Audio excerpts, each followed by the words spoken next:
What's going on? This is Jacob Hall. This is a tool. So this is a tool with a tool. And in this one, we're looking at the Saker contour gauge. Let me show you what you would use it for, and maybe what you wouldn't use it for. Not a boomerang. Okay, so a contour gauge. A contour gauge is just a fancy way of scribing a line to an object to get as accurate of a profile as possible. So the Saker profile gauge, this is the 10-inch, has a ruler on the back. You can see it moves in both directions. It can make shapes. Okay, it's got adjustments to change how tight these are so that you can profile stuff quicker, easier. And it also has a lock so that when you go like that, it's going to keep this shape.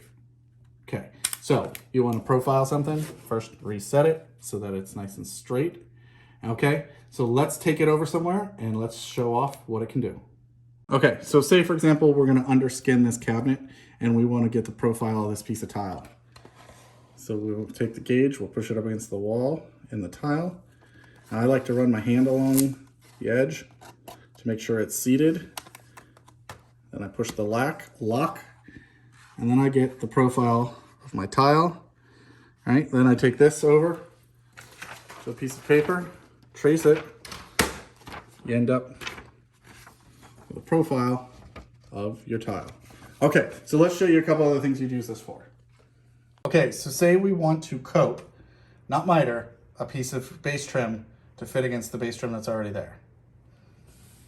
Now, you can, even though this doesn't touch all the way, as long as you're below your profile change, seated onto the ground, nice and flat, push it over, and then I make sure, by just running my finger up it, pull it back, lock it. Now, we know that was where my profile change was, so I can just draw a straight line down from there.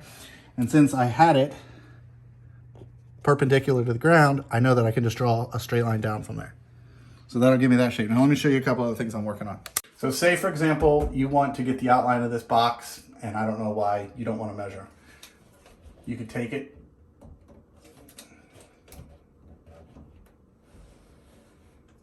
again, I always make sure these are pushed. And now you know your box, okay?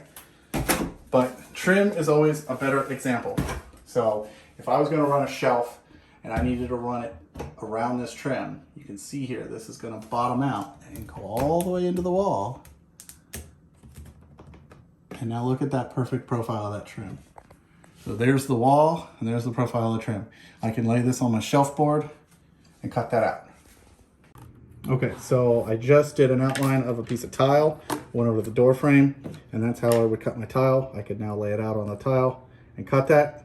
So a contour gauge, instead of sitting there with a tape measure and a cardboard and cutting, measuring, cutting, you can profile it. Thing you want to make sure you pay attention to is the more detailed object you're trying to reproduce, the more detailed one of these you need. But if you're just doing trim carpentry and you're trying to do baseboards around an opening or tile where you're going to have a fudge factor anyways, this will definitely get you handled. So check it out, Saker. And yeah, this is the 10-inch version. Thanks for watching Tool with a Tool. I'm Jacob Hall. Have a good one.